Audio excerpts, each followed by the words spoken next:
welcome back to Subject to Interpretation, a podcast which takes you deep into the topics that matter to professional interpreters. I'm your host, Maria Ceballos-Wallis, and today we have a special guest joining us. She is Susan Cruz, the administrator of the National Association of Judiciary Interpreters and Translators, also known as NAJIT. Susan, it's a pleasure to have you here. Thank you so much for inviting me. So introduce yourself and share your roles within NAJIT as both an event planner and an administrator. And it's funny that you asked that question because NAJIT is pretty much 100% run by volunteers. So when I say to my role, it's like, what isn't my role? You think about my role, I'm the event planner, I'm the administrator, I'm the bookkeeper. I respond to, inquiries. I support all committee projects from a logistic perspective. You name it, and that's where my fingerprints are.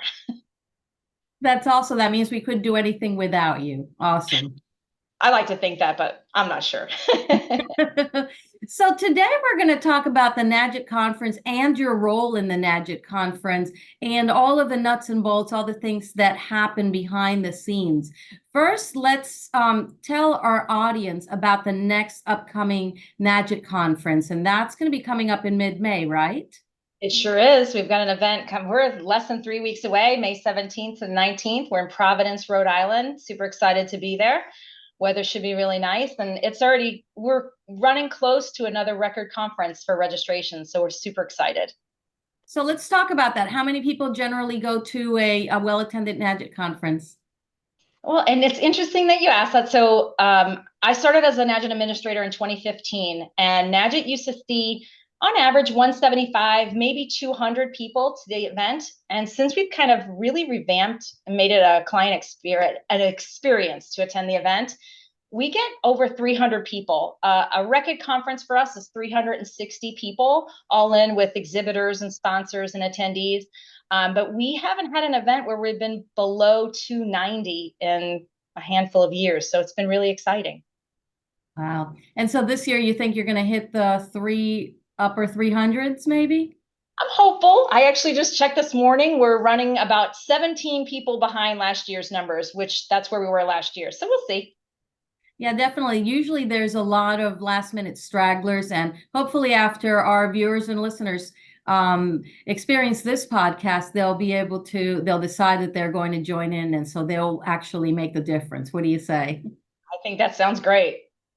So this year it's in Providence, Rhode Island, and last year it was in Las Vegas, Nevada. Am I right?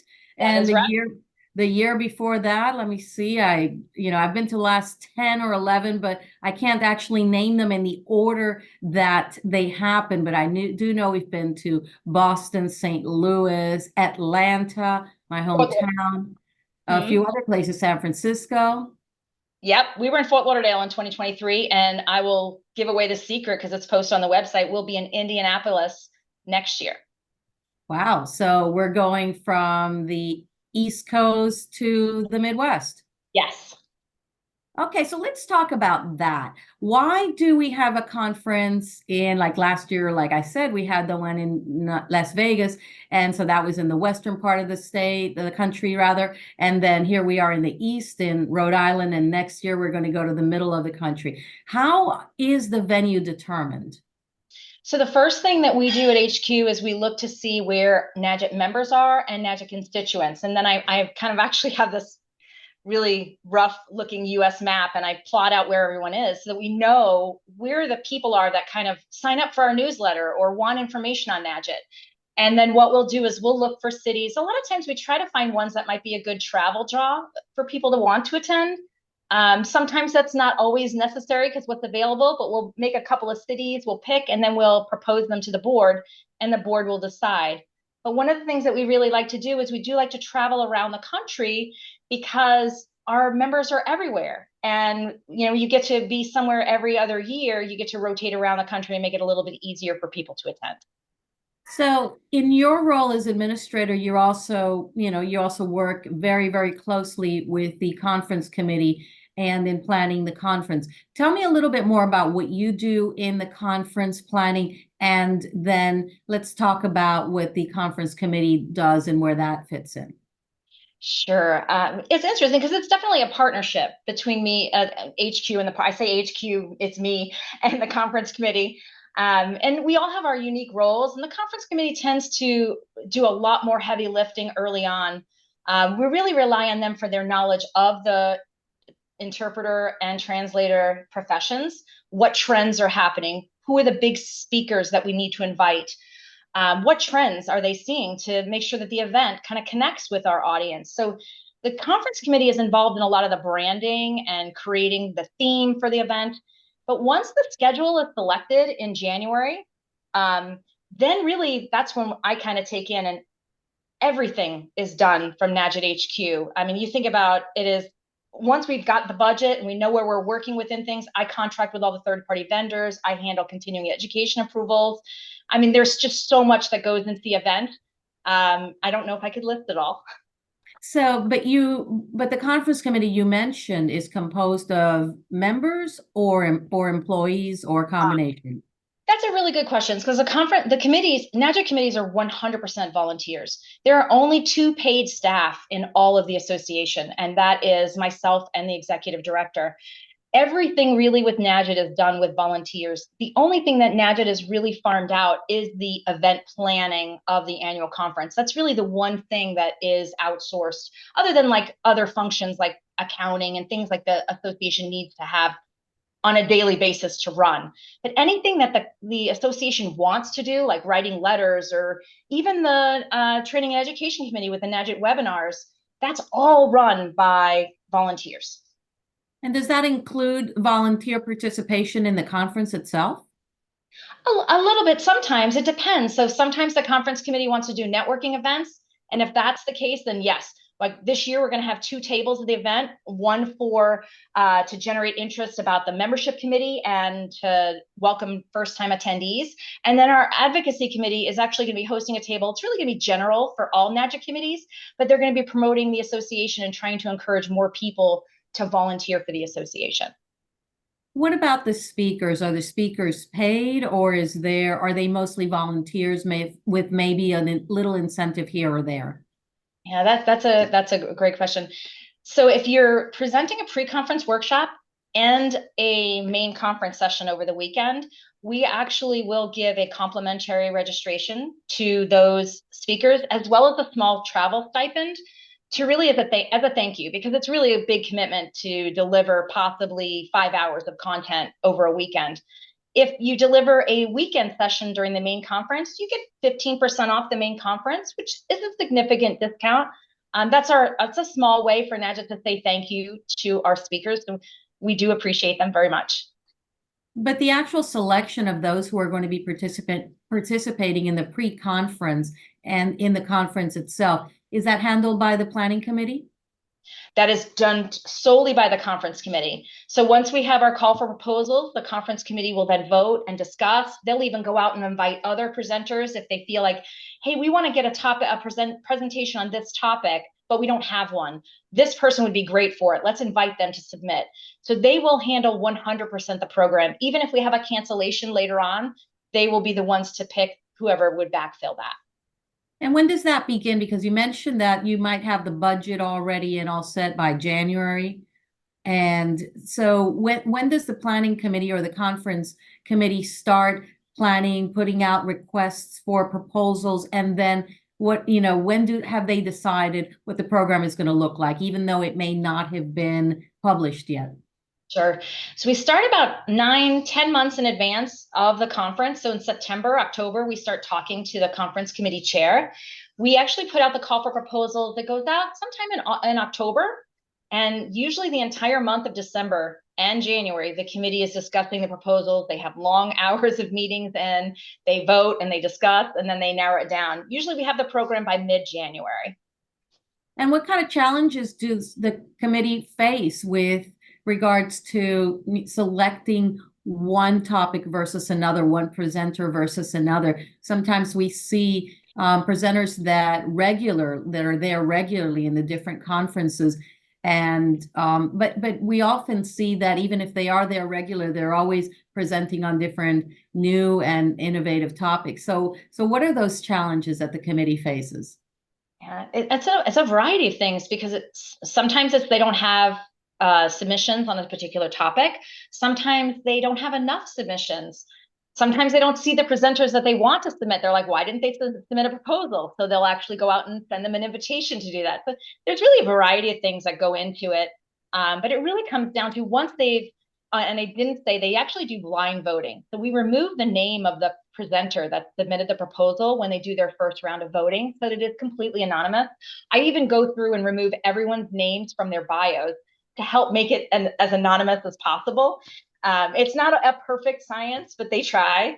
And I think that helps the integrity of them just basing their vote on what's the content itself and then the qualifications of the presenter. So it really helps them make a good first vote, a first run at it, if you will. And then they can use those second and third layers to fine tune and actually select individual specific people for things.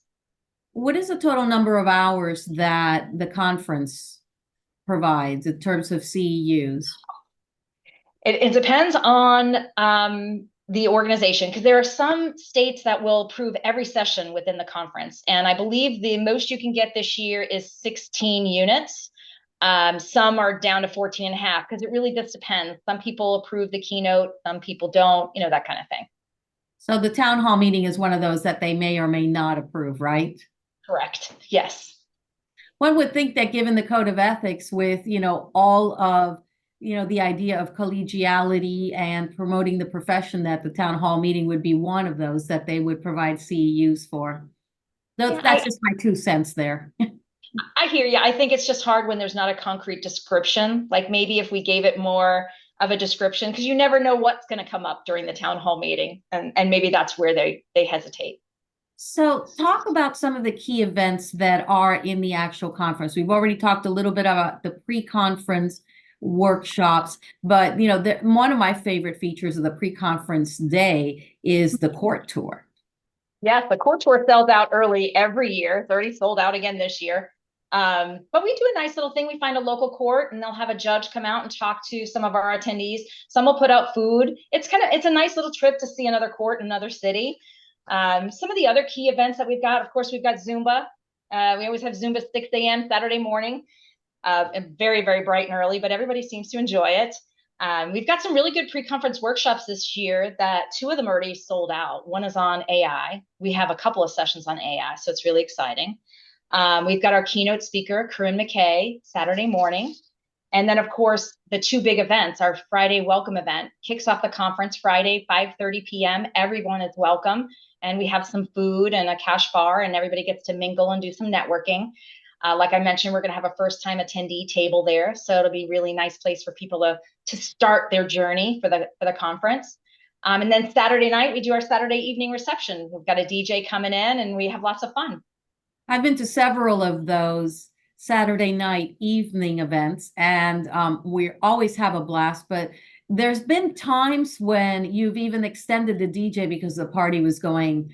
Everybody was enjoying themselves, right? So there's always the possibility that the party may go on, right? And interestingly enough, now we plan it until 9:30. It used to be a 2-hour event. And, you talk about prior conferences. When we first came into this event and started planning it, no one stayed for the Saturday night reception.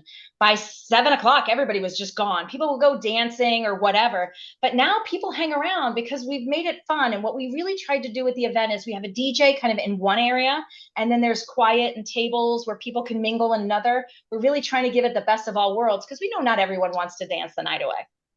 And of course, that's an opportunity for people to mingle and to really just kind of let their hair down and have an opportunity to get to know each other, whether they're from the same state or whether they work in the same fields or language pairs and things like that, which is a little bit different than when you're rushing from presentation to presentation. Exactly. Yes. Tell me a little bit about how the keynote speaker is selected. Corinne McKay, tell us a little bit about her and how you decide who to have address the congregation or the membership rather. Sure. And that is all decided by the either the board or the conference committee. And it's been kind of a blend because the prior conference committee chair has been on the board. So they've kind of done it as a group. But this year it was the conference committee that made the decision on their own. And they decided, because they picked the theme for the event, we're exploring the future of T&I. And they said, who can speak to where we're headed? And that's when they selected Corinne, and that's why she's coming in. Okay, and tell us a little bit about Corinne for those of us who are unfortunately going to miss the conference, and for those who should actually, be making plans right now to being there. And I'll be honest, I know very little only, but I've read in her bio. I know, well, obviously she was the ATA president. She's written a book on interpreting. She's owned her own business. So she's obviously been around in the profession for a very, very long time, very well regarded. And I unfortunately don't have more detail to share because I'm so buried in the logistics. I don't get to read the sessions and the descriptions and hang on them very often. So sorry. I completely understand that. Now, there's a couple of other things that are a lot of fun. For example, one of them, are you going to have the photographer this year? Yes, we are. We've got the photographer on site Friday and Saturday from 12 to 6. We've got a local group coming in. Yeah, we've got them on site. You can get a headshot it's $45, but they'll actually deliver it straight to your email box. And you'll see it in a couple weeks after the conference. So we're excited about that too. Well, it's become such a staple that I think last year I saw one of my colleagues brought 2 or 3 different changes of clothes. Yeah. Yeah. I get amazed. There are people that want to get a new headshot every year, and that's great. Yeah, well, I have gotten a few of them there, and so that's actually a lot of fun, and you get to try new things. What about the vendors? There's always an area where you have refreshments, but there's also vendors there. Sometimes they're promoting work opportunities. Sometimes they're promoting interpreting equipment. I think last year there was someone selling jewelry and some other anti-stress, accoutrements. So tell us about that this year. Who are you going to have? Well, we didn't get any unique ones this year. I think last year, because it was Las Vegas, that's why we got some unique exhibitors. But we've got the FBI will be there, the Department of State. We've got some of our regular folks that are sponsoring, Craney Interpreting. Javier Castillo is also sponsoring Castillo Services. I'm trying to remember all the exhibitors, and I cannot remember the full list, but we've got a full room. We've got 15 tables running, so we're excited. Is it too late for a company who wants to, or an individual who wants to sponsor the conference or part of the conference to join in? Unfortunately, at this point, it is yes, because we've already sent the program to print and all of our marketing materials are on the way back to us being delivered. So we are a little late for that. But of course, we try to squeeze it in we can. Well, let's touch on some administrative issues in that case related to the conference, such as registration and attendee categories. Could you walk us through the process for registration, including, for example, early bird versus regular bird, or NAJIT members versus other categories of participants? Sure. Yeah. So the reason why we do the early bird and we do the regular registration, and now we have a late registration, is we're really trying to encourage people to register early because it's very difficult to get a head count when you're ordering tote bags. And this year we're giving away water bottles and you name it, we've ordered it. And it's very hard to get a handle on how many you need if people don't register in advance. So that early bird is really there just so that we can get the bulk of people to register so that we can get a head count. And then the next registration will go another 4 weeks, 5 weeks, and then 2 weeks before the conference, that's when the late registration kicks in. And then 1 week before the event, it actually closes. We've actually closed registration because so many people would register last minute. It was very difficult to manage from a logistics standpoint. But that's the breakdowns for the late and the regular registration. But then the members save $100 on the main conference registration, and they save $25 on each pre-conference workshop. That's for the early bird. Obviously members will always get a discount because we want to thank you for being a NAJIT member. We value you. And I think that was what you're asking for, just those pieces. Absolutely. But I think that you also have, there's other things that you offer, for example, for employees, government employees, you provide an invoice, which is a way for the employee not to have to actually send the money in and then be reimbursed. You will wait to receive the check directly from the government, for example. Absolutely. So anyone who is a government employee, they can send us, we have a request an invoice on the website for the conference. And what it does is we'll create a registration for you that's pending, and we'll hold it. So any pre-conference workshop you want to attend, you're going to lock in your seat, you're going to lock in your rate, and then it won't matter when we get the payment, provided it comes before the conference. And you'll be all set. You'll be locked in, and you won't have to worry about it, because I know that can be stressful, especially states like Florida. They won't pay for it until 20 days before the event. So these people tend to stress out when they can't lock in what they want, and something might be sold out by then. So we try to find a way to make it easier for them.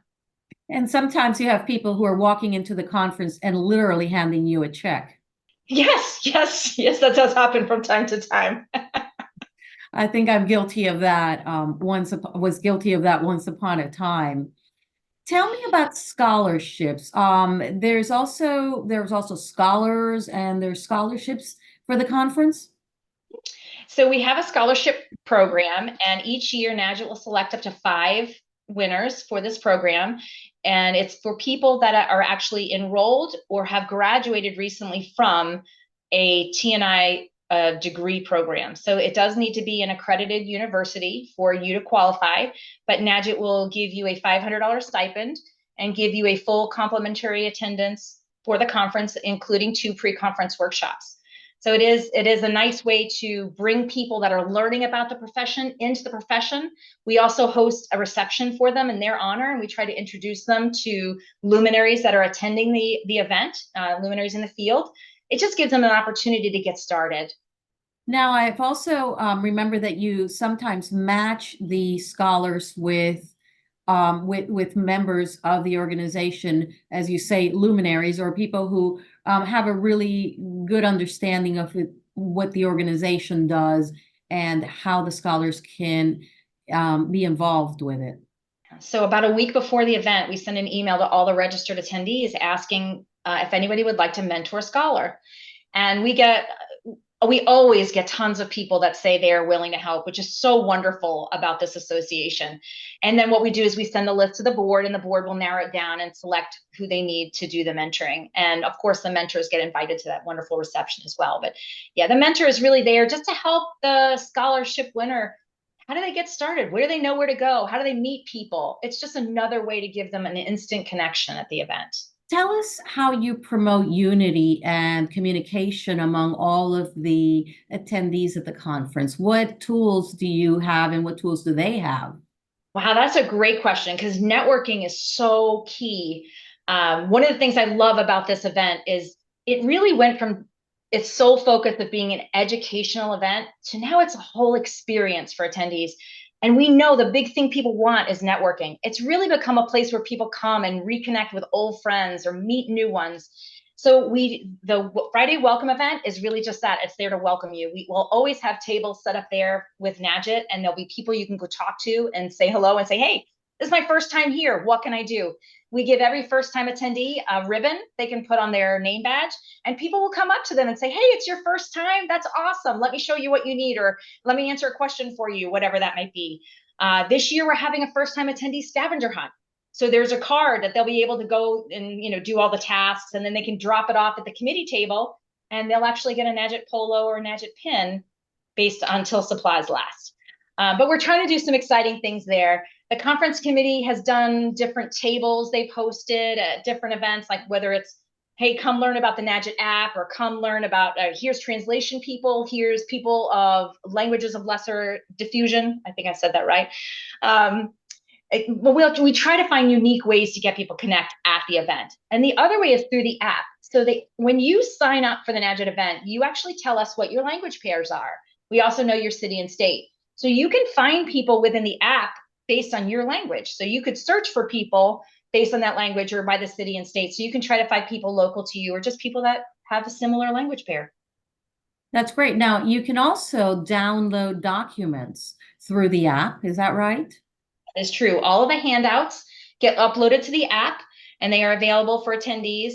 They're available for attendees we haven't decided when we're going to get rid of them. So they're always still there. As long as you've registered for the event, you'll have access to it. But it's a great way to track things. We've even done things, all your surveys go through the app. And you no longer have to fill out a continuing education form. If you fill out a survey for a session, we're going to automatically send you a certificate of attendance a few weeks after the event. So we're trying to make things a way for us to get feedback, but then at the same time, how do we make it easy for attendees to get what they need? It also sounds like you're making it green as well. Oh, I'm so glad you brought that up. We have a green initiative this year. We are removing all of the disposable silverware and cups at the event. And every attendee is going to get a metal NAJIT water bottle. We are also, now this year, we have tumblers. So if you want a hot drink, we've got those for sale. They're only $10. So you can get a metal tumbler for $10, which I think is a bargain. But we're trying to find a way to make it where we're not having so much disposable stuff. We still have a conference program. I mean, we're not completely there, but we're moving in the right direction. And I think that app was the first step in going that direction. And now it'll just get better every year. And for those of us who just unfortunately can't make it, can we buy any of these things through the NAJIT website? Not yet. I don't know if we'll have many water bottles left over. And I think so few we'll have left, they'll wind up, taking them to the next event NAJIT goes to and giving them away. But I'll probably have some tumblers left. Okay, sign me up for one of those. Okay. So Susan, tell me a little bit about some of the standout moments from past NAJIT conferences. Yeah. What's interesting is all the moments I can think of are moments people probably don't even know have happened. For example, in 2023 in Fort Lauderdale, I thought I was being smart. I had all the tote bags shipped to my mother-in-law that lives in Miami. I was like, oh, then I don't have to ship them twice. It'll be great. Well, I arrived a week before the event and I looked at the tote bag, and on it was, how some people put in their auto signature a picture with their name and their address? That's what was printed on every single tote bag. It was the person from the vendor we had used. It was their name labeled. Talk about just a panic moment. We're sitting there trying to figure out how we can erase this. How do we remove it? Because I never thought they would get me tote bags in time. But the vendor happened to actually be in Tampa, and the bags arrived the day before the event started. So that was kind of fun. Other things that happened last year, the sound was a debacle in the annual meeting. We had to stop the annual meeting for 20 minutes. And then, the best one, this seems to happen all in 2023. I don't know why. I had forgotten to create the PowerPoint for the annual meeting.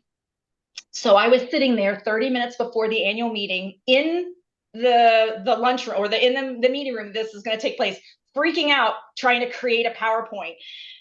We did it. There were some typos, but we did it. But there's always fun stuff that just happens. And we hope our attendees don't experience it, that they don't see it, but it's inevitable.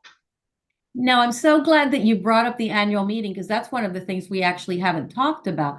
Tell me what that's about. I know that there's a lunch, but there's a lot of business. That isn't that the general annual meeting? It is, yeah. It's the only meeting we have with members in person, right? It's in the bylaws. We have one meeting per year with the members, and it's obviously members and non-members come to the luncheon. You don't have to be a member to be there. Everyone that registers for the conference is able to join in for the lunch. But it's a way that we actually address the membership, and the chair will come up and share kind of what exciting things have happened this year. We'll always thank our volunteers and recognize them. We give the announcement for our annual elections, so you'll know who our new board members are. And then we do some other announcements. We give away some awards. We'll announce the following year's conference location. But yeah, it is the one place where members can come. And if they have something to share, obviously there is a time at the end of the meeting where the members can bring any new business they might have to the floor as well. I mean, we're hoping they don't wait until the annual meeting to tell us about it, but that is their opportunity. I also think, if I recall correctly, that the annual meeting is also an opportunity for the committees to present their annual reports, right? Yes, thank you for mentioning that. We ask every committee chair to submit a summary of what their committee's done the year before. They also sometimes tell us what they need going forward. So it might be a great way for people to look, if they're interested in volunteering, to know what the committee's doing and how they might be able to help if they're interested. And we also have the treasurer's report, so that'll happen as well. So you'll find out about how NAJIT is doing financially, as well as the committees. And volunteers are all of the people who are going into the board and leaving the board. They are all volunteers, right? They are, yes. It's unbelievable. Like I said, myself and our executive director are the only two paid positions at NAJIT. Everything that happens at this association is done with a volunteer. Volunteers are so critical to NAJIT. And I'm so excited. We've got the board that was here last year. They've been really working to increase volunteerism at NAJIT. Our advocacy committee, I think, is up to almost 15 members. So it's super exciting. And you see all the great work they've done this year. They've written some great letters supporting our interpreters that are out there trying to get raises with the administrative office of the courts. We've had some success there. So it's been really, really good. A couple of years ago, we, found ourselves in a difficult spot, which was, the COVID pandemic. And I recall that NAJIT stepped up and had a virtual conference. I think a year later, you might have had a bit of a hybrid conference, if I recall correctly. But now we're back to fully 100% in person, right? We are, yes. NAJIT really tried to embrace the hybrid model. But what we found is it's way more challenging, especially when you have an association that doesn't have any staff.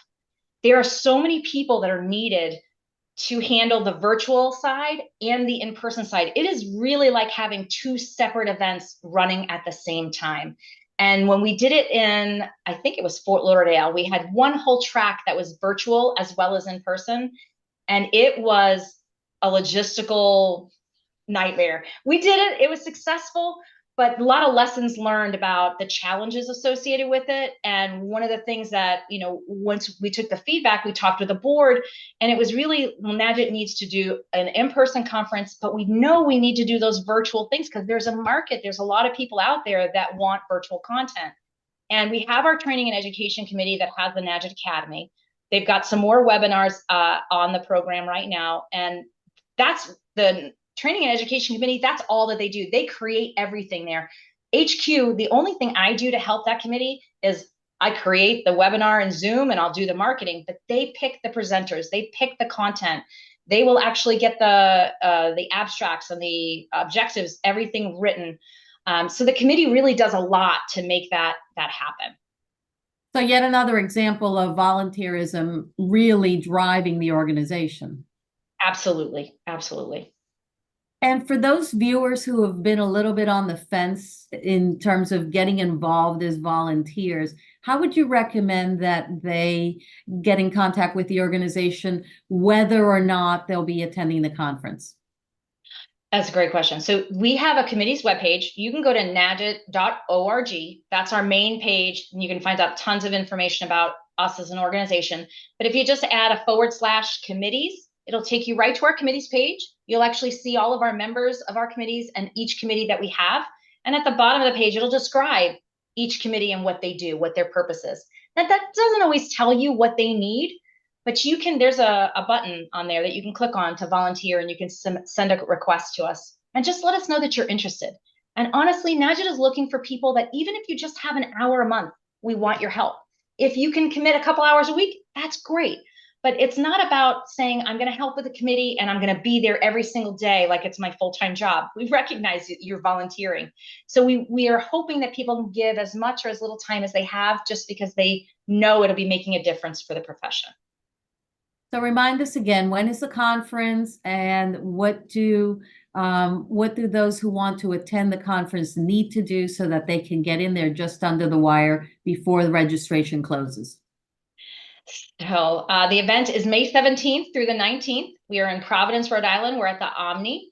And I will say we're right behind the River Walk, the Fire Walk, they call it. And there's 4 college graduations that weekend. So we're hoping one night they're going to light it up, and it'll be really neat to go outside and just spend some time in the beautiful weather that we're going to be out there in June. To register, all you need to go to the NAJIT website, so najit.org/NAJIT 2024. So it's just najit.org/NAJIT 2024. And all of the information for the event is posted there. Of course, you can email us if you have any questions. Registration will be open the Regular rate will go up May 6th. So you really want to register before May 6th. That's kind of the next deadline date, if you would.